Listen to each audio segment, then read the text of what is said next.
মেয়ে আবার মানুষ নাকি? ও তো মেয়ে ছেলে। পিষতে ওদের ভীষণ মজা, পায়ের নিচে ফেলে।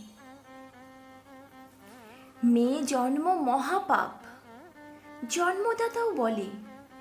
বিয়ে দিয়ে বোঝা নামাও নিখাদ বাল্যকালে। মেয়ের হাতে স্লেট পেন্সিল, খবরদার নয়। মেয়ে ছেলে বই পড়লে অকাল বেধবা হয়। বেধবার পেটে অত খিদে মোটেই থাকতে নেই। শরীরখানা শান্ত হবে হবিষ্যিতে। স্বামী হলো দেবতা মানুষ, সবার ওপরে পতি। স্বর্গে তোমার যাত্রা বাধা, জ্যান্ত হলো সতী। এই তো ছিল মহান দেশে মেয়ে মানুষের স্থান।